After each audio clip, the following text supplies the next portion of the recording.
Student applied mathematics solve question paper 2020 का ये part 3 है। ओह सॉरी, मास्क पहन लिया गलती से। एक्चुअली क्या है कि मैं कॉलेज के लिए तैयार जब होते तो मास्क पहन लेते, तो यूट्यूब लेक्चर तैयार करने के लिए मास्क पहने। सॉरी। तो मास्क से याद आया स्टूडेंट, देखिए यहाँ पे नॉट लिखा हुआ attempt any 5 question out of 7 question each 6 marks. जो आपका सेक्शन देखिए पार्ट 1 और 2 हमने कंप्लीट कर दिया है। पार्ट 1 और 2 में हमने 2 मार्क्स के क्वेश्चन बताए हैं 1 से लेकर 12 तक, ठीक है। अब जो है पार्ट बी है, सेक्शन ए में 1 से लेकर 12 तक क्वेश्चन से 2 मार्क्स के थे। अब सेक्शन बी है स्टूडेंट, जिसमें कि आपको 7 में से 5 क्वेश्चन करने हैं और एक क्वेश्चन 6 मार्क्स का है। लेकिन अभी हमारा जो मास्क पहनना था उससे हमें ध्यान आया कि इस बार आपका कोरोना की वजह से आपको एक बेनिफिट दिया जा रहा है। जो 6 मार्क्स का क्वेश्चन है वो आपको इस बार 10 मार्क्स का पूछा जाएगा और 7 में से 5 नहीं बल्कि 7 में से 2 ही क्वेश्चन करने हैं। और सेक्शन सी जो 10 मार्क्स का होता था उसमें भी 7 क्वेश्चन आते थे और उसमें भी 5 क्वेश्चन करने होते थे, लेकिन वहां पे भी 7 में से 2 ही क्वेश्चन करने हैं। मतलब एक क्वेश्चन 25 मार्क्स का होगा, मतलब 10 मार्क्स का क्वेश्चन 25 मार्क्स का हो जाएगा। तो ये आपके लिए बहुत ही गोल्डन अपॉर्चुनिटी है। अगर आप इसको अच्छे से कैप्चर कर लें तो आपके लिए बेनिफिट रहेगा और आपकी मैथमेटिक्स की बैक क्लियर हो जाएगी। तो स्टूडेंट ये क्वेश्चन पेपर लेटेस्ट ही है, जनवरी 2020 में ये क्वेश्चन पेपर आया था आपके पास, और इस क्वेश्चन पेपर से आपके पास आने की संभावना बहुत ज्यादा है। और अगर इससे एज इट इज नहीं भी आया तो मिलते जुलते क्वेश्चन आने की संभावना 101% है। तो इस पेपर को आप बहुत अच्छे से सॉल्व कर लीजिए। इसमें देखिए स्टूडेंट, आपको 13 से लेकर 19 तक आपको 6 मार्क्स के क्वेश्चन मिलेंगे, उसमें से 5 आपको करने होते हैं। उसमें कि देखिए सबसे पहला क्वेश्चन है क्वेश्चन नंबर 13। इस क्वेश्चन पेपर के अनुसार 13 नंबर है इसका, तो इसलिए हमने क्वेश्चन नंबर 13 लिखा है। 12 तक हम पार्ट 1 और 2 में कर चुके हैं स्टूडेंट, ठीक है। उसको आप देख लीजिए, आई बटन में भी लिंक दे देंगे और डिस्क्रिप्शन में भी देख लीजिए। क्वेश्चन नंबर 13 में क्या है, if first comma fourth and 7th term of GP are x, y, z respectively, then show that y square equal to xz। ये आपको शो करना है। मतलब हिंदी में भी पढ़ देता हूं। यदि किसी गुणोत्तर श्रेणी के प्रथम चौथा तथा 7वां पद क्रमशः x y z हो तो दिखाइए कि x y square equal to xz होता है। अब हम अपनी भाषा में समझाते हैं। देखिए स्टूडेंट, इसमें जो फर्स्ट टर्म है जीपी का फर्स्ट टर्म वो दे रखा है आपको x, फोर्थ टर्म दे रखा है y और 7th टर्म दे रखा है z, ठीक है। अब और सिद्ध ये करना है y square equal to xz। अब कैसे इसको करेंगे, जरा इसमें जरा सोचिए स्टूडेंट, कैसे इसको करेंगे। तो फर्स्ट टर्म क्या होता है, फोर्थ टर्म क्या होता है, 7th टर्म क्या होता है, पहले तो ये पता होना चाहिए कि जीपी का first term, second term, third term क्या होता है, ठीक है। देखिए जब जीपी का first term, if first term of GP is A and common ratio is R, then GP is, अगर किसी GP का फर्स्ट टर्म ए है और कॉमन रेशियो सार्वनुपात आर है तो वो जीपी क्या होती है स्टूडेंट। देखिए उसमें फर्स्ट टर्म क्या होता है ए, जीपी का आपको सीरीज पता होनी चाहिए कि जीपी का फर्स्ट टर्म अगर ए है और सार्वनुपात आर है, कॉमन रेशियो जिसको कहते हैं, तो जीपी क्या बनती है, तो उसका फर्स्ट टर्म ए होता है, कॉमा सेकेंड टर्म क्या होता है, आर का मल्टीप्लाई कर दो ए के साथ तो ए आर, फिर r का और मल्टीप्लाई इसमें कर दो तो क्या हो जाएगा ए आर स्क्वायर, फिर r में इसका और मल्टीप्लाई कर दो तो क्या हो जाएगा ए आर क्यूब, फिर इसमें r का और मल्टीप्लाई कर दो तो क्या हो जाएगा ए आर की पावर 4, फिर r का और मल्टीप्लाई इसमें कर दो तो ए आर की पावर 5, फिर r का मल्टीप्लाई और कर दो तो ए आर की power 6, comma dash dash dash dash करके ये क्या हो जाएगी, जीपी हो जाएगी, ठीक है स्टूडेंट। अब ये देखिए नाउ अकॉर्डिंग टू क्वेश्चन, प्रश्नानुसार क्या है कि फर्स्ट टर्म बराबर क्या है स्टूडेंट, एक्स, फर्स्ट टर्म क्या है एक्स है, ठीक है। अब जब फर्स्ट टर्म x है तो एम्प्लाइज, इससे आगे बढ़ते हैं जरा, यहीं पे चलो यहीं पे कर देते हैं। फर्स्ट टर्म x है तो फर्स्ट टर्म क्या होता है जीपी का, a है ना, तो a बराबर आपका x हो जाएगा। इसको इक्वेशन नंबर 1 मान लीजिए, ठीक है। एंड दूसरा क्या बोल रखा है, fourth term, given that fourth term is, fourth term क्या है स्टूडेंट, फोर्थ टर्म है आपका y, फोर्थ टर्म y है। और फोर्थ टर्म क्या होता है, देखिए 1 2 3 4, ये है आपका फोर्थ टर्म। तो फोर्थ टर्म है ए आर की पावर क्यूब बराबर y, ये इक्वेशन नंबर 2 मान लीजिए, ठीक है। फर्स्ट टर्म तो a था, second term, third term, fourth term A R की पावर 3, ठीक है। एक चीज ध्यान रखना स्टूडेंट, अगर आप इस सीरीज नहीं भी लिखेंगे, अगर मैं कहूं कि भाई फोर्थ टर्म बताइए, तो फोर्थ टर्म में जो है पावर जो एक कम होती है, चारवां टर्म पूछ रहे हैं तो एक कम मतलब 3 पावर होगी। अगर मैं बताऊं कि भाई 6 टर्म बताओ, तो 6 टर्म ये होगा स्टूडेंट, क्यों, 6 टर्म में जो होता है पावर 6 से एक कम होती है। 7 टर्म ये होगा क्योंकि 7 टर्म में पावर एक कम, 7 से एक कम होती है 6, ठीक है। अगर मैं बताऊं कि भाई ये बताओ ये कौन सा टर्म है, बिना इधर देखे, तो ये कौन सा टर्म है स्टूडेंट, ये आपका 5वां टर्म है, एक कम पावर होती है। जो टर्म हम पूछते हैं उससे एक कम पावर होती है, ठीक है। इस टाइप से भी याद रख सकते हैं, नहीं तो फिर सीधे गिन करके भी याद रख सकते हैं। ये आपका फोर्थ टर्म हो गया, ठीक है। और फोर्थ टर्म ए आर की power 3 is equal to Y, ठीक है। इस प्रकार से याद रखेंगे। एंड एक तीसरी इक्वेशन भी बनेगी, एंड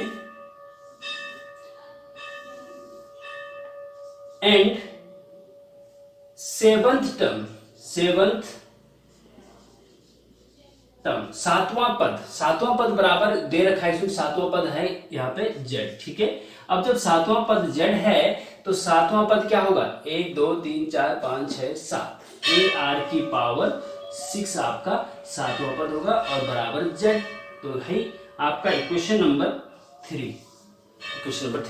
अब 1 2 3 इन 3 इक्वेशन को ऐसे सॉल्व करो जिससे कि हमारे पास ये आ जाए, बस कुछ नहीं करना है स्टूडेंट, ठीक है। अब देखो वाई स्क्वायर चाहिए ना, तो समीकरण ए के दोनों तरफ स्क्वायरिंग करने पर तो वाई स्क्वायर मिल जाएगा कि नहीं, बताइए, मिल जाएगा ना, तो बिल्कुल मिल जाएगा। अब देखो नाउ करेंगे क्या, नाउ हमें वाई स्क्वायर चाहिए, तो वाई स्क्वायर कैसे मिलेगा, जब समीकरण ए के दोनों पक्षों में स्क्वायर कर देंगे। तो जब इक्वेशन 1 के 2 एम्प्लाइज, समीकरण 2 जो है ना उसके दोनों पक्षों में y स्क्वायरिंग कर दीजिए, बोथ साइड स्क्वायर कर दीजिए, तो y स्क्वायर, y का स्क्वायर बराबर, अब इसका स्क्वायर करेंगे किसका, ए आर की पावर 3 का होल स्क्वायर, तो ये बराबर हो जाएगा स्टूडेंट क्या, देखो स्क्वायर ए का स्क्वायर करो तो ए स्क्वायर इंटू ए आर की पावर आर की पावर 3 का स्क्वायर करो तो ए आर की पावर, इसमें स्क्वायर ए आर की पावर 3 ऑलरेडी है, इसका होल स्क्वायर जब करते हैं ना तो इनका मल्टीप्लाई हो जाता है, 3 का 2 में मल्टीप्लाई हो जाता है, 3 दूना 6, तो आर की पावर 6 हो गया, ठीक है। अब इसको चाहो तो वाई स्क्वायर बराबर इतना है ना, इसको चाहो तो इक्वेशन नंबर 4 ले लीजिए, ठीक है। एंड दूसरा हमें क्या करना था, देखिए वाई स्क्वायर करना था तो वाई स्क्वायर तो कर दिया, लेकिन x और z का भी मल्टीप्लाई करना है, तो x इक्वेशन 1 में है, z इक्वेशन नंबर 3 में है, तो इक्वेशन नंबर 1 और 3 का मल्टीप्लाई कर दो आपस में, 1 इंटू 3 एम्प्लाइज, समीकरण 1 और 2 का गुणा करने पर, जब 1 और 2 का गुणा करेंगे स्टूडेंट तो x राइट साइड का राइट साइड के साथ मल्टीप्लाई होता है और बराबर के लेफ्ट साइड का लेफ्ट साइड के साथ मल्टीप्लाई होता है, ये तो पता होना चाहिए इसको आपको।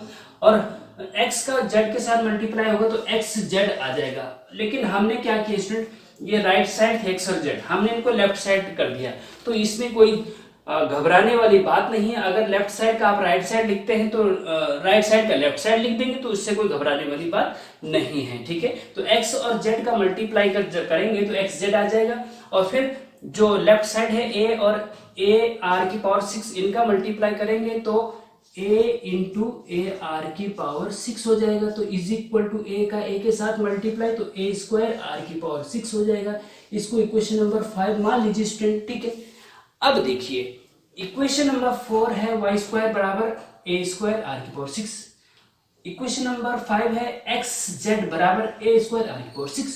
अब इक्वेशन नंबर 9 यहीं पे हम कर दे रहे हैं। नाउ 4 and 5 एम्प्लॉय, समीकरण 4 और 5 से यहां पे आप देखेंगे स्टूडेंट कि इन दोनों समीकरणों की जो राइट साइड है बिल्कुल सेम है, ए स्क्वायर आर की पावर 6, ए स्क्वायर आर की पावर 6। जब ये दोनों सेम हैं तो इनकी लेफ्ट साइड भी तो दोनों की सेम होगी ना, तो वाई स्क्वायर बराबर एक्स जेड होगा बस, क्योंकि ये दोनों बराबर हैं तो ये भी दोनों बराबर होने चाहिए बिल्कुल। तो वाई स्क्वायर बराबर हो जाएगा एक्स जेड, और यही स्टूडेंट हम आपको प्रूव करवाना चाह रहे थे। तो इस प्रकार से आप ये एपीजीपी का क्वेश्चन स्टूडेंट, और सबसे इजी टॉपिक अगर आपके मैथमेटिक्स में है तो एपीजीपी और मैट्रिक्स डिटर्मिनेंट है। ध्यान दीजिए, कई स्टूडेंट हमें व्हाट्सएप से और यूट्यूब में कमेंट करके पूछ रहे हैं कि सर कुछ एक दो टॉपिक बता दीजिए जिससे कि हम मैथ्स की बैक क्लियर कर लें। तो देखिए उसमें क्या है, सबसे सिंपल तरीका मैं ये बता दूं आपको कि मैट्रिक्स डिटर्मिनेंट और एपीजीपी, इन दो चैप्टर को आप अच्छे से पढ़ लीजिए। जो हमारे YouTube चैनल पे हैं वहां पे देख लीजिए, जो हमने क्वेश्चन पेपर करवा रखे हैं उस क्वेश्चन पेपर में जो ये हैं उनको कर लीजिए। जो आपकी बुक में एपीजीपी के दोनों चैप्टर हैं उनको अच्छे से पढ़ लीजिए, तो आप पास तो हो ही जाएंगे, ठीक है ना। और जो क्वेश्चन पेपर हैं उनकी प्रैक्टिस कर लीजिए तो आराम से पास हो जाएंगे, लेकिन थोड़ा सा मेहनत तो करनी पड़ेगी, बिना मेहनत के नहीं होता स्टूडेंट। देखिए और सब्जेक्ट में होता क्या है कि एज इट इज क्वेश्चन पिछले साल के लगभग आ जाते, थोड़ा सा अलग होते हैं, लेकिन अगर आंसर वही लिखा जो पिछले बार था वही लिख दे तो उसमें मार्क्स मिल जाता है। इसमें क्या है कि स्टूडेंट क्या, अब फर्स्ट फोर्थ सेवंथ टर्म आपको एक्स वाई जेड दे रखा है। इस बार के एग्जाम में हो सकता है कि फर्स्ट फोर्थ सेवंथ की जगह सेकंड फिफ्थ और 8वां पद आपको दे जाएगा A B C, X Y Z की जगह एबीसी हो जाएगा, 1 4 5 की जगह 2 6 8 हो सकता है। तो इसमें आप कंफ्यूज कर जाते हैं भाई। जब एक बार आपने पैटर्न ये समझ लिया तो उसी पैटर्न पे रखते जाओ ना। उस पैटर्न पे जब आप नहीं रखते हैं तो उसमें उलझ जाते हैं, इसीलिए मैथमेटिक्स में बैक सबसे ज्यादा आती है। तो पहले समझने की कोशिश करो, कॉन्सेप्ट को समझने की कोशिश करो। जब कॉन्सेप्ट आप समझ लेते हैं तो आप क्वेश्चन इजीली सॉल्व कर लेते हैं। रटने की कोशिश मत करो। मैथमेटिक्स में आप जब रटने की कोशिश करते हैं स्टूडेंट तो उसमें दिक्कत पैदा हो जाती है, इस चीज का आप ध्यान रखेंगे। नेक्स्ट क्वेश्चन देखिए student, question number 14, if sum of n terms of an AP is n/4 bracket में 2a + 1 then find out the series. मतलब यदि किसी समांतर श्रेणी के n पदों का योगफल n/4 ब्रैकेट में 2n + 1 हो तो श्रेणी ज्ञात कीजिए। देखिए स्टूडेंट, इससे पहले वाला जो क्वेश्चन था वो जीपी का है और ये एपी का है, तो 6 6 12 सीधे सीधे यहीं पे आ गया, और इस बार तो आपके 10 10 20 हो जाएंगे, ठीक है स्टूडेंट, कोरोना की वजह से। तो एपी जीपी को बहुत अच्छे से आप पढ़ लीजिए। अब इसमें क्या करना है, देखिए स्टूडेंट, आप इसको जरा समझने की कोशिश करिए कि एपी के n पदों का योगफल आपको दे रखा है तो सीरीज बतानी है। अब सीरीज क्या होती है एपी की, पहले तो ये पता होना चाहिए। एपी की सीरीज क्या होती है पहले आपको ये पता होना चाहिए। अब एपी की सीरीज क्या होती है, एपी की सीरीज होती है a, a + d, a + 2d। जैसे हमने जीपी की बताई थी ना, AR square, AR cube, AR की पावर 4, AR की पावर 6 करके ऐसे डैश डैश करके बताई थी ना। ऐसे ही इसकी भी होती है स्टूडेंट कि यदि लेट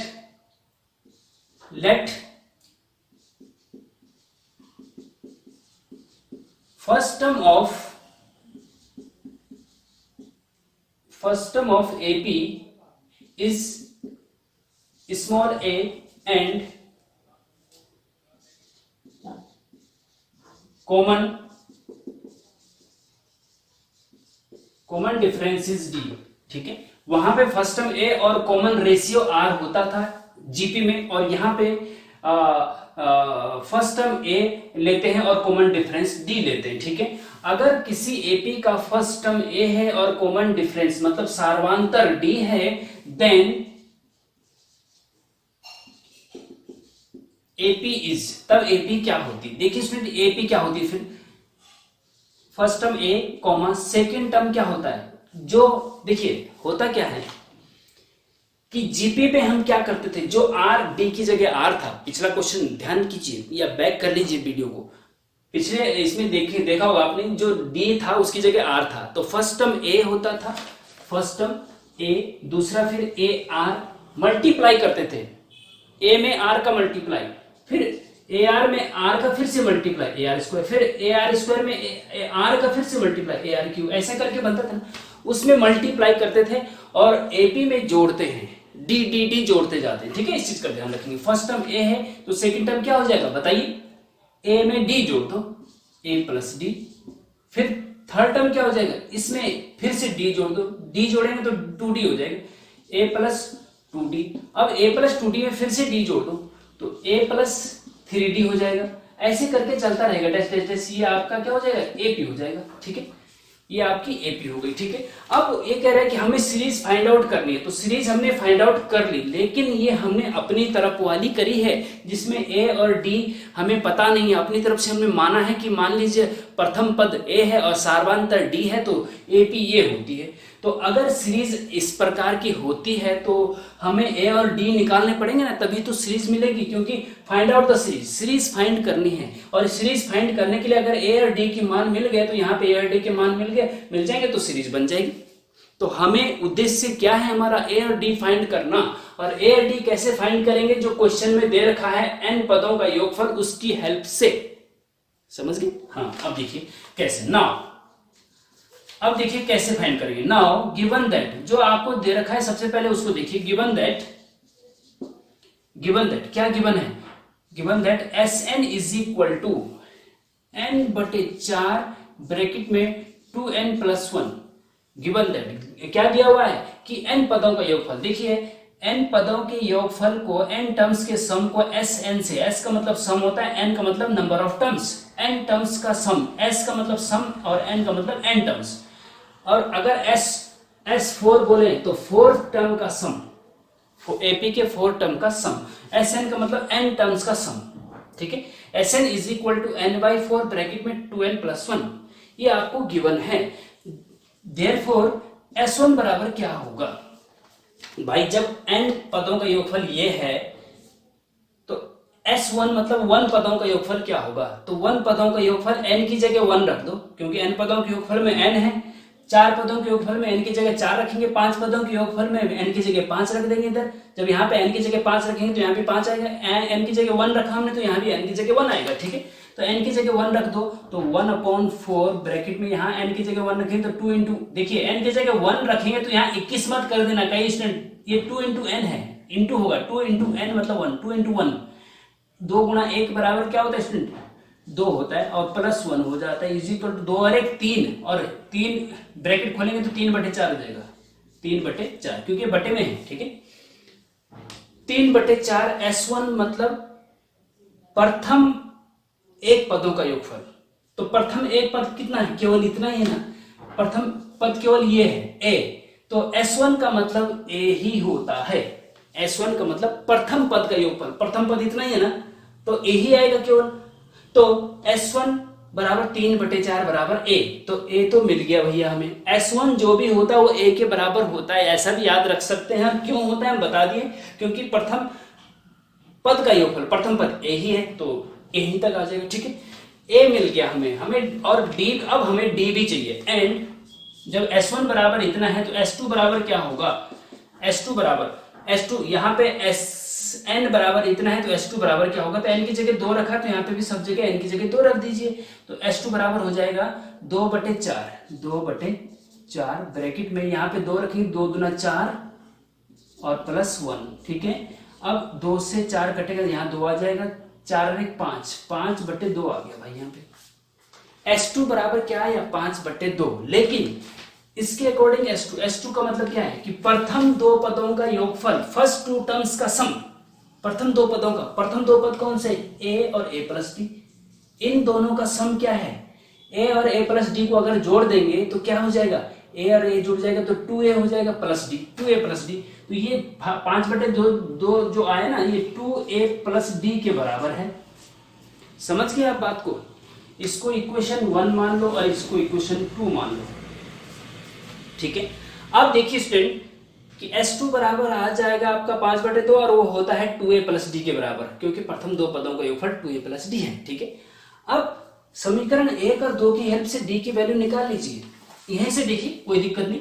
यहाँ पे देखिए एम्प्लाइज, यहाँ पे कर दें, हाँ चलो एम्प्लाइज इस 2a को ही देखिए ऐसा करते हैं, ये जो d है ना, d निकालना है हमें। d बराबर हो जाएगा 2a, इस साइड आ जाएगा 5/2 के साथ, तो प्लस का है तो इधर जाके माइनस का हो जाएगा, माइनस का 2a बराबर 5/2 माइनस 2a। a की जगह पे a का मान क्या है, 3/4 है भाई, 3/4 है। अब 2 से 4 काटेंगे तो 2 दूनी 4, तो ये हो जाएगा 5/2 माइनस 3/2 बराबर 5 में से 3 गए, 2/2 बराबर 1। तो d की वैल्यू 1 आ गई स्टूडेंट। ठीक है, d की वैल्यू 1 आई है और a की वैल्यू 3/4 है, तो सीरीज मिल जाएगी। सीरीज कैसे मिलेगी देखिए। अब करना क्या है, हमें उद्देश्य क्या था, a और d की वैल्यू निकालना था, क्योंकि a और d की वैल्यू से सीरीज बनती थी। और a और d की वैल्यू कैसे निकलनी थी, जो गिवन क्वेश्चन में था उसकी हेल्प से निकलनी थी। ठीक है, अब जब a और d की वैल्यू निकल गई तो सीरीज में रख दो, तो आपको सीरीज मिल जाएगी। Now put the value of a and b in series. Now series क्या हो जाएगी, a क्या है, प्रथम पद क्या है, प्रथम पद है 3/4, कॉमा दूसरा पद क्या है, a प्लस डी, a में d जोड़ दो, मतलब 3/4 में d मतलब 1 जोड़ दो। 3/4 में अगर 1 जोड़ देंगे स्टूडेंट तो ये हो जाएगा 3/4 प्लस 1, हाँ 3/4 प्लस 1, 4 × 4 3, 7/4 हो जाएगा। ठीक है, कॉमा अब आपको देखिए तीसरा पद निकालना है, तो a की वैल्यू रखो, 2 है, d है, ये रख दीजिए, उसके अनुसार आ जाएगा। दूसरा क्या है कि जब आप a और d आपको मिल जाता है ना, तो d जोड़ते जाओ। जैसे इसमें a में d जोड़ा तो ये है, फिर d जोड़ा तो ये है, फिर d जोड़ा तो ये है, फिर d जोड़ा तो अगला आएगा। ठीक है, यहाँ पे d मतलब 1 है, यहाँ पे ठीक है, d1 है ना, तो इसमें d मतलब 1 जोड़ा तो ये है, फिर इसमें 1 जोड़ो, इसमें प्लस 1 करो, 4 × 4 और 7 × 4 11, 11/4, फिर 11/4 में 1 जोड़ो, 4 × 4 और 11, 15/4, कॉमन डैश डैश करके एक जोड़ते जाओ, ये आपकी एपी सीरीज आ गई, जो कि हमें फाइंड करनी थी आंसर। ठीक है स्टूडेंट, तो इस प्रकार से इसको निकालेंगे, वेरी इंपॉर्टेंट है। तो नेक्स्ट क्वेश्चन देखिए student, question number 15, expand bracket में 1 + x + x² plus dash dash dash dash infinite की whole power 3 up to 4th term. मतलब इस सीरीज को, जो ये सीरीज दे रखी ना, इस सीरीज को 4 पदों तक प्रसार कीजिए, तो आप देखेंगे कि 1 2 3 पदों तक इसने कर रखा है, प्लस डैश डैश अनंत पदों तक तो प्रसार कर रखा है, फिर 4 पदों तक प्रसार की क्या मतलब है। लेकिन इसमें क्या है स्टूडेंट कि इसकी होल पावर 3 है, तो इसकी होल पावर 3 को पहले हटाना होगा, तो ये कुछ इस टाइप से पहले बनाना होगा, x + a⁴n द्विपद। हाँ, बाइनोमियल थ्योरम आपने पढ़ा होगा स्टूडेंट, अगर नहीं पढ़ा तो एक बहुत मस्त लेक्चर, बहुत अच्छा लेक्चर, आपको बहुत अच्छे से समझ में आएगा। उसका हम डिस्क्रिप्शन में लिंक दे देंगे, क्वेश्चन नंबर 15 के आगे डिस्क्रिप्शन में लिखा होगा, क्वेश्चन नंबर 15 के आगे बाइनोमियल थ्योरम का लिंक दे देंगे। उस लेक्चर को आप अच्छे से पढ़ लीजिए, तो बहुत मजा आएगा आपको। ये क्वेश्चन आप आसानी से कर सकते हैं, इसके अलावा और क्वेश्चन भी आसानी से कर सकते हैं। तो हमें पहले इसको इस फॉर्म में लाना है, बाइनोमियल मतलब दो पद, द्विपद, x + a⁴n के रूप में पहले इसको लाना होगा, मतलब इसको पहले कॉम्पैक्ट करना होगा। ठीक है, x + a के पदों में लाना होगा, और ये कैसे लाएंगे, उसके बाद 4 पदों तक उसका प्रसार करना होगा। ठीक है, तो पहले इसको कॉम्पैक्ट करना है। कैसे करेंगे, जो ये सीरीज है ना, पहले ये समझनी होगी ये सीरीज क्या है, तभी कॉम्पैक्ट हो सकता है ना। तो देखिए student, 1 + x + x² plus dash dash dash dash, ये कौन सी सीरीज है, पहले आपको ये पता होना चाहिए ये कौन सी सीरीज है। देखिए इसमें क्या है, एपीजीपी, सबसे पहले हम एपीजीपी ही चेक करते हैं। इसमें से इसको घटाते हैं तो क्या आता है, x - 1, इसमें से इसको घटाते हैं तो x² - x, ये बराबर नहीं है, तो ये एपी नहीं है। जीपी के लिए क्या चेक करते हैं, सेकेंड पद बटे फर्स्ट पद, थर्ड पद बटे सेकंड पद, ऐसा करते हैं ना। तो x/1 करेंगे, अगर x/1 करेंगे तो क्या आएगा, x आएगा। अब इसके थर्ड बटे सेकंड करेंगे, थर्ड पद है x² बटे x, तो यहां से x से कर देंगे, यहाँ पे भी x, तो ये दोनों बराबर आ रहे हैं। इसके बटे ये करने से इसके बटे ये करने से बराबर आ रहा है, क्या आ रहा है, x आ रहा है। तो ये जीपी है स्टूडेंट, क्या है ये, जीपी है, ये जीपी गुणोत्तर श्रेणी है, ज्योमेट्रिक प्रोग्रेशन है ये, ठीक है। और ये इनफाइनाइट जीपी है, इस चीज का ध्यान रखेंगे, इनफाइनाइट जीपी है। और इसमें जो फर्स्ट टर्म है, फर्स्ट टर्म को ए से डिनोट कर देना, फर्स्ट टर्म ए बराबर यहाँ पे 1 है, फर्स्ट टर्म 1 है। एंड आर मतलब होता है कॉमन रेशियो, सार्वानुपात, वो होता है दिस अपॉन दिस जो बराबर आता है एक्स एक्स आए ना, तो यहाँ पे एक्स आपका सार्वानुपात हो गया। देयरफॉर एस इन्फिनिटी का मतलब होता है जीपी के अनंत पदों का योगफल। वैसे तो जीपी के एस इन्फिनिटी, जीपी के एन पदों का योगफल तो और चीज होता है, लेकिन जीपी के अनंत पदों का योगफल का फॉर्मूला अलग होता है स्टूडेंट, वो आपको, और सरल भी होता है, वो आपको याद रखना है, a upon 1 minus R. GP के इनफाइनाइट टर्म्स का सम, जीपी के अनंत पदों का योगफल का सूत्र ये होता है, ये याद रखना है, वेरी इंपॉर्टेंट है, a अपॉन 1 माइनस आर। तो यहाँ पे a upon 1 minus R, a की जगह क्या आएगा, 1 आएगा, अपॉन 1 माइनस आर की जगह क्या आएगा, x आएगा, ठीक है, इतना आगे। अच्छा, ये हो जाएगा आपका, ये 1 माइनस एक्स है ना, इसको ऊपर ले जाओ, ऊपर 1 है केवल, ऊपर ले जाएंगे तो इसकी पावर अभी 1 है तो माइनस 1 माइनस एक्स की पावर -1 हो जाएगी, ठीक है ना। अच्छा, नाउ अब देखो, कहने का मतलब यह है कि इस पूरे की जगह पे आप वो रख सकते हैं। Now 1 plus x square plus dash dash dash infinite की होल पावर जो 3 है ना, ये बराबर हो जाएगी 1 से लेकर x तक का जो भी आया वो 1 माइनस एक्स की पावर -1 आ गया, तो इसकी जगह पूरे सीरीज की जगह क्या रख सकते हैं, 1 माइनस एक्स की पावर -1, और उसकी होल पावर आपका 3 तो है ही, समझ गए ना, यस समझ गए, ठीक है, is equal to 1 minus X. जब इस ब्रैकेट को खोलते हैं तो ये जो पावर है ना, ये पावर, दोनों पावर है, इनका मल्टीप्लाई हो जाता है, -1 का मल्टीप्लाई 3 में करेंगे तो ये हो जाएगा -3, तो 1 माइनस एक्स की पावर -3 हो गया। अब इसका 4 पदों तक प्रसार करना है। अब कैसे करेंगे भैया, देखिए ऐसा होता है ना भैया कि क्या करते हैं हम, आपको पता होना चाहिए स्टूडेंट कि एक फॉर्मूला द्विपद प्रसार का होता है, 1 प्लस एक्स की पावर n का एक्सपेंशन जब करते हैं 1 प्लस nx, द्विपद प्रमेय से इसका प्रसार, बाइनोमियल थ्योरम से इसका एक्सपेंशन ऐसे किया जाता है। डिटेल लेक्चर के लिए आप बाइनोमियल थ्योरम का लिंक डिस्क्रिप्शन में देख लीजिए। 1 प्लस एक्स की power n is equal to 1 plus nx plus n into n minus 1 upon factorial 2 into X square plus n into n minus 1 और n minus 2 upon factorial 3 X cube plus dash dash dash 1 2 3 4 पदों तक ही हमें चाहिए, तो हमने 4 पदों तक इसका प्रसार कर दिया, ठीक है। अब इसमें क्या है, देखो 1 प्लस एक्स की power n, 1 plus N X plus n minus 1 upon factorial 2 X square, पहले पद में n, दूसरे पद में n के आगे n माइनस 1 एक और दूसरे फिर बटे में फैक्टोरियल 3, ठीक है, तीसरे पद में एक्स स्क्वायर, फिर चौथे पद में n माइनस 1 से एक आगे n माइनस 2 बटे में फैक्टोरियल 3 एक्स की पावर 3, ऐसे सीरीज बढ़ता जाता है, ठीक है ना।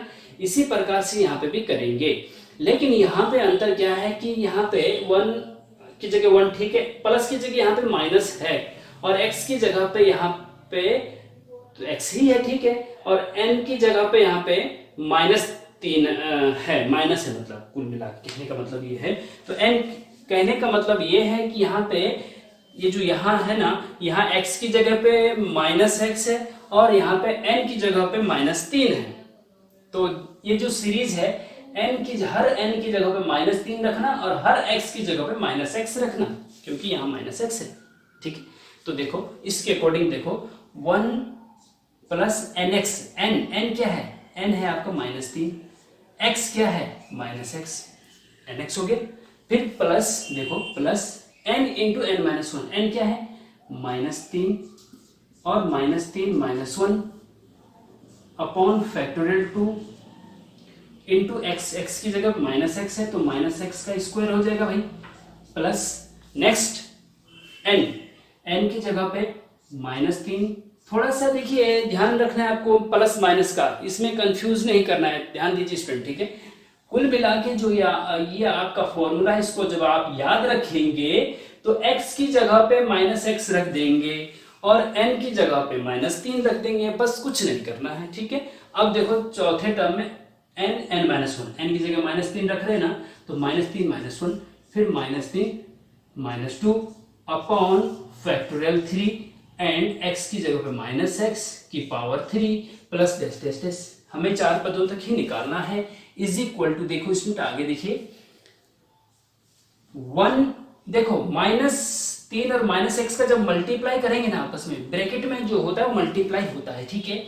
माइनस का मल्टीप्लाई माइनस से करेंगे तो प्लस हो जाएगा, 3 का x से करेंगे तो 3x हो जाएगा, तो प्लस का 3x मिल रहा है आपको, ठीक है। यहां पे देखिए स्टूडेंट, यहां पे 3 और 1 4, माइनस का 4 हो गया ना, ये माइनस का 4 है और ये माइनस का 3 है, तो माइनस का 4 और माइनस का 3 का मल्टीप्लाई, 4 3 12 माइनस माइनस प्लस, तो क्या हो गया 12 प्लस का 12, ऊपर प्लस का 12 हो गया बटे फैक्टोरियल 2। फैक्टोरियल 2 की वैल्यू क्या होती है, फैक्टोरियल 2 की वैल्यू होती है 2 से लेकर 1 तक multiply, 2 into 1 is equal to 2, factorial 2 की वैल्यू 2 होती है, तो 12 बटे 2 जो होगा वो कितना हो जाए, 2 से 12 को काट दीजिए, डायरेक्ट लिख रहे हैं हम, ठीक है, प्लस का 6 बचेगा, और माइनस एक्स का होल स्क्वायर है ना स्टूडेंट, तो माइनस का स्क्वायर प्लस होता है, अगर माइनस का क्यूब होगा तो माइनस होगा, अगर पावर प्लस सम संख्या है, इवन नंबर है तो ये प्लस हो जाता है, अगर विषम संख्या है मतलब ऑड नंबर है तो ये माइनस ही रहता है, ठीक है। तो ये माइनस प्लस हो जाए क्योंकि सम संख्या है, ये 2 सम संख्या है तो इसलिए माइनस प्लस हो जाएगा, एक्स स्क्वायर बचेगा केवल, है तो 6x², ठीक है। समझ गए, इसको जरा समझने की कोशिश करो, ठीक है। अच्छा अब इसको देखिए, इसको हम डायरेक्ट यहाँ पे लिखेंगे, कैलकुलेशन हम यहीं पे कर लेते हैं, ठीक है।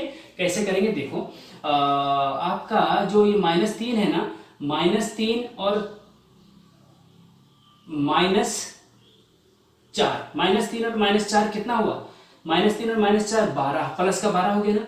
अब फिर 3 और 2 5, माइनस का 5 और मल्टीप्लाई बटे फैक्टोरियल 3, फैक्टोरियल 3 क्या होता है, फैक्टोरियल 3 होता है 3 से लेकर 1 तक ले जाओ, 3 गुणा 2 गुणा 1 इज इक्वल टू 6, ठीक है।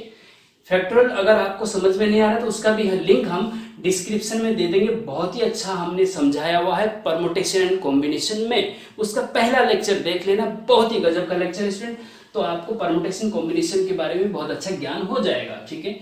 अच्छा देखिए, इसकी जगह बटे 6 रखेंगे अगर यहाँ पे, तो 6 दूना 12, तो माइनस का 10 आ गया ना, 2 5 10 माइनस का 10, अब माइनस का 10 है और ये माइनस एक्स की पावर 3 है, तो माइनस की पावर 3 माइनस ही रहता है, तो माइनस वहां है माइनस यहाँ है, तो माइनस माइनस से प्लस हो जाएगा, और x की पावर 3 10 x की पावर 3, तो डायरेक्ट हम यहाँ पे लिख रहे हैं प्लस 10 x की पावर 3 आ रहा है, ठीक है, plus dash dash dash dash.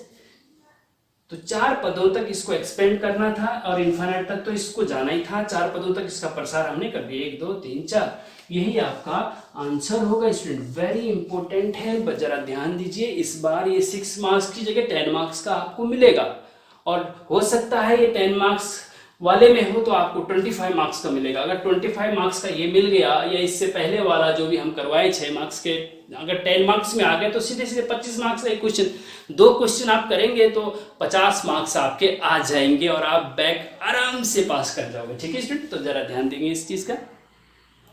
तो next question, question number 16, do the partial fraction x + 1 upon x² - 5x + 6, मतलब पार्शियल फ्रैक्शन मतलब आंशिक भिन्न, आंशिक भिन्न ज्ञात करना है इसका, ठीक है स्टूडेंट, पार्शियल फ्रैक्शन इसका ज्ञात करना, ये फ्रैक्शन दे रखा है ना, ये कंपोजिट फ्रैक्शन है, इसको पार्शियल फ्रैक्शन में चेंज करना है। पार्शियल फ्रैक्शन का मतलब होता है जो नीचे फैक्टर होते हैं ना छोटे छोटे, उनको अलग अलग करते हैं, इसका भी डिटेल लेक्चर, बहुत ही गजब का डिटेल लेक्चर आपको डिस्क्रिप्शन में लिंक मिल जाएगा, क्वेश्चन नंबर 16 के आगे बहुत अच्छे तरीके से समझा रखा है, इसमें मजा आ जाएगा आपको, ये क्वेश्चन तो आप करेंगे ही करेंगे, लेकिन इसके अलावा और क्वेश्चन भी थोड़ा सा भी इसमें चेंज आता है, उसको भी आप चुटकियों में कर सकते हैं, अगर हमारा डिटेल लेक्चर आपने अच्छे से देख लिया तो उस, और लेकिन साथ में फिर क्वेश्चन की प्रैक्टिस भी करनी पड़ेगी आपको, ऐसा नहीं कि केवल डिटेल लेक्चर देख लिया और वो भी लेट करके देख लिया, अरे अच्छा अच्छा ऐसे ऐसे ऐसे नहीं, देखिए उसको,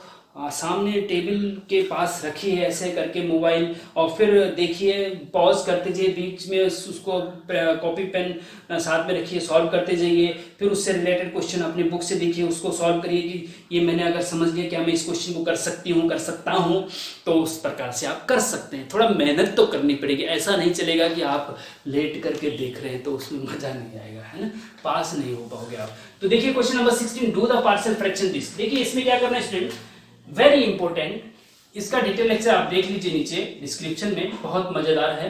अच्छा, अब इसमें करना क्या है, ये पार्शियल फ्रैक्शन, ठीक, x plus 1 upon x square minus 5x plus 6। जब भी पार्शियल फ्रैक्शन करना होता है स्टूडेंट, तो सबसे पहले जो हर होता है, डिनोमिनेटर होता है नीचे वाला, इसको अंश हर, न्यूमरेटर डिनोमिनेटर, जो ये डिनोमिनेटर होता है स्टूडेंट, इसको सबसे पहले फैक्टर करते हैं जितना संभव हो सकता है। अगर नहीं संभव है तो वहीं पे रुक देंगे, लेकिन फैक्टर हो सकते हैं तो फैक्टर करेंगे। सबसे पहला स्टेप क्या है, फैक्टर करेंगे, इसके फैक्टर करेंगे नीचे वाले के, ठीक है। इसके फैक्टर कैसे करेंगे, आपको ये फैक्टर करना तो आना चाहिए भाई। ये आपका कक्षा 9 10 में आपने पढ़ा होगा, x square minus 5x plus 6, इसका फैक्टर कैसे करते हैं। देखिए स्टूडेंट, इसका जब फैक्टर करते हैं, ये बाइनोमियल पॉलिनोमियल है, quadratic polynomial student, quadratic polynomial के फैक्टर कैसे करते हैं, द्विपद हाँ क्या कहते हैं, द्विघात बहुपद है ये।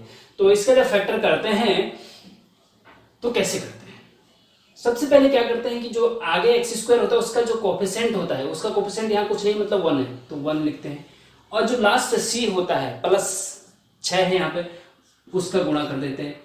इसके आगे वाला और लास्ट के पद का आपस में गुणा करते हैं, तो 1 गुणा 6 करेंगे तो 6। अब 6 के बीच वाले में 6 के ऐसे टुकड़े करते हैं कि गुणा करने में तो 6 आए और जोड़ने या घटाने में -5 आए। तो 6 के ऐसे क्या टुकड़े हो सकते हैं, वो हो सकता है आपका -2 गुणा -3। -2 और -3 का अगर गुणा करते हैं तो 6 आता है, और जोड़ते हैं तो -5 आता है। तो ये फैक्टर होता है, ठीक है स्टूडेंट। तो ये -5 के -2 और -3 हो जाएगा, -5x का -2x और -3x, तो ये हो जाएगा एक्स स्क्वायर माइनस का 2x माइनस का 3x प्लस का 6। ये अपनी जगह पे जो -5x है उसको हमने ब्रेक कर दिया, तोड़ दिया। फैक्टर इसी तो फैक्टर करना मतलब तोड़ना, -2x -3x, तो दोनों को जोड़ेंगे तो -5x ही तो आएगा, है ना। अच्छा, इज इक्वल टू, अब देखो इतने पोर्शन में आपको कॉमन क्या मिल रहा है और इतने पोर्शन में आपको कॉमन क्या मिल रहा है, इसमें x कॉमन मिल रहा है, तो x कॉमन ले लेंगे तो x -2 बचेगा अंदर, यहाँ x बचेगा, यहाँ -2 बचेगा। यहाँ पे कॉमन क्या आ रहा है, यहाँ पे ऐसा करो -3 कॉमन ले लो, क्योंकि इस ब्रैकेट में और इस ब्रैकेट में एक जैसा बचना चाहिए, ठीक है। -3 कॉमन लेंगे तो यहाँ x बचेगा प्लस का x, और यहाँ -2 बचेगा, ठीक है स्टूडेंट, क्योंकि -2 -3 का -2 के अंदर मल्टीप्लाई करेंगे तो प्लस का 6 आएगा ना, हाँ। तो -3 कॉमन लेने से x -2 बचा, तो देखो यहाँ पे भी x -2, यहाँ पे भी x -2, ठीक है ना। अब इसमें और इसमें ये दो पद है, इनमें कॉमन क्या आ रहा है, x -2 आ रहा है, तो x -2 कॉमन ले लीजिए, तो यहाँ x -2 बाहर ले क्या बचा, x बचा, यहाँ पे x -2 बाहर ले क्या बचा, -3 बचा, -3, तो x -2 और x -3 ये दो फैक्टर हो गए। इसकी जगह पे आप लिख सकते हैं is equal to x plus 1 upon x square minus, sorry इसकी जगह पे आप क्या लिख सकते हैं, x -2 और x -3, ये फैक्टर हो गया। अब जब ये फैक्टर हो जाते हैं स्टूडेंट, अब हम इसको a upon plus b upon के रूप में रखते हैं। क्या करते हैं, a अपॉन और b अपॉन, उसी को पार्शियल फ्रैक्शन कहते हैं, ठीक है। नाउ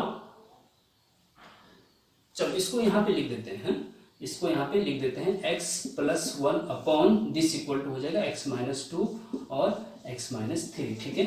अब नाउ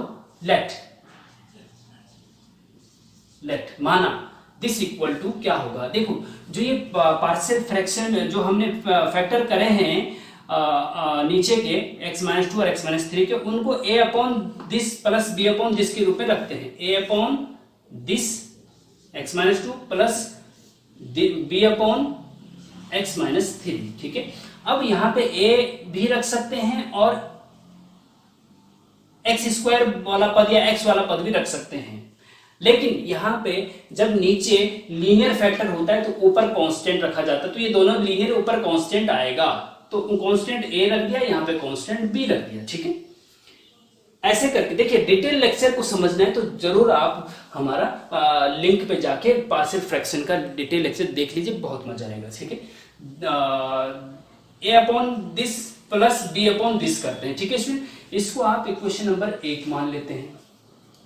अब इसमें ए और बी की वैल्यू निकालते हैं और यहां रख देते हैं, आंसर आ गया। बस यही पार्शियल फ्रैक्शन है, ये और ये पार्शियल फ्रैक्शन, मतलब जो कंपोजिट फ्रैक्शन था उसको हमने पार्शियली अलग अलग अलग अलग डिवाइड करके चेंज कर दिया। ए और बी की वैल्यू निकल जाएगी तो ए और बी की वैल्यू यहां रख देंगे तो आंसर आ जाएगा। अब ए और बी की वैल्यू निकालने के स्टूडेंट 2-3 मेथड है, एक बहुत लेंथी मेथड है, यहाँ पे हम आपको शॉर्ट मेथड बताएंगे।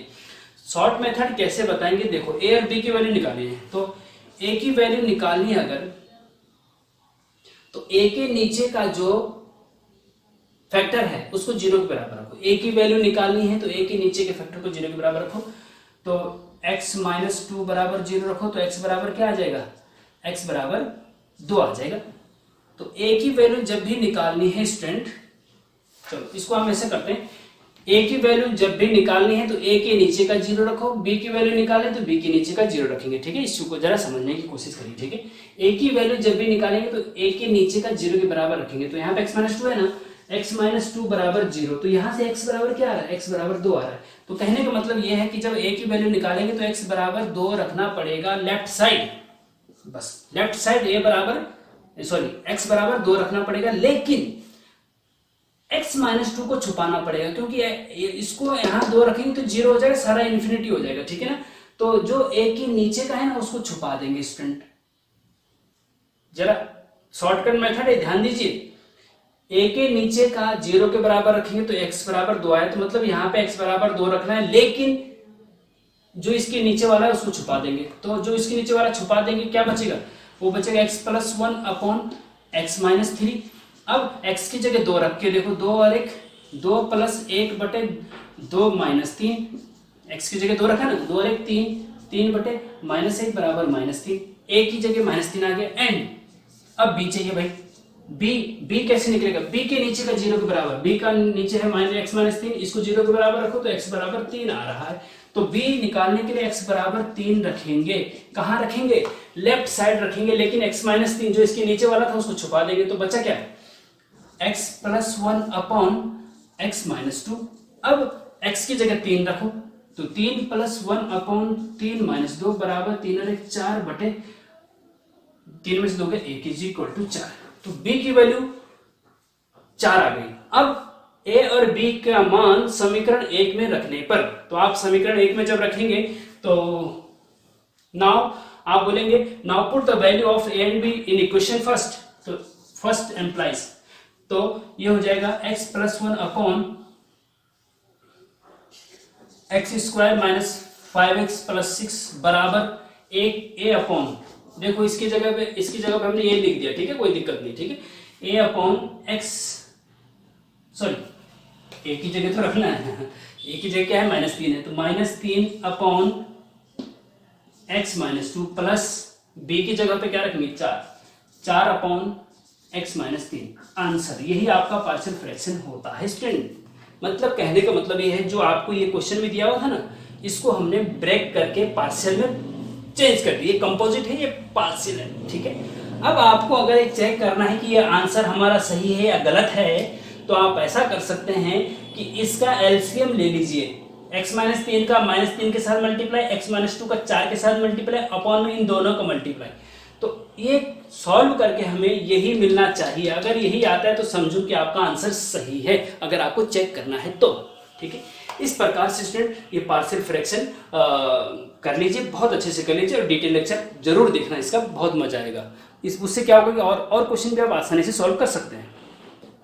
तो स्टूडेंट इस प्रकार से ये इन क्वेश्चन को कर लीजिए, क्योंकि लेक्चर काफी लंबा हो गया है, तो हम यहीं पे आप ब्रेक करते हैं। उसके बाद इससे आगे क्वेश्चन नंबर 16 से आगे क्वेश्चन नंबर 17 हम चौथे पार्ट में लेके आएंगे। ये तीसरा पार्ट है, और इससे पहले कि जो फर्स्ट और सेकंड पार्ट है उनको भी जरूर देख लीजिए, और इसके बाद इस थर्ड पार्ट को अच्छे से देखिए। उसके बाद अब फोर्थ पार्ट हम 16 से आगे का लेके आएंगे। तब तक के लिए इस लेक्चर को बहुत अच्छे से आपने देख लिया है तो अच्छी बात है, नहीं देखा है तो फिर से एक बार रिवर्स करके फिर से देख लीजिए और बहुत अच्छे से नोट्स बनाइए, बहुत अच्छे से प्रैक्टिस करिए, अपनी बुक से भी प्रैक्टिस करिए, हमारे वीडियो लेक्चर जहाँ पे समझ में नहीं आ रहा उसको भी देखते रहिए। तो आप निश्चित रूप से आप मैथमेटिक्स में पास हो जाओगे, आपको कोई समस्या नहीं रहेगी। तब तक के लिए जय हिंद, जय भारत।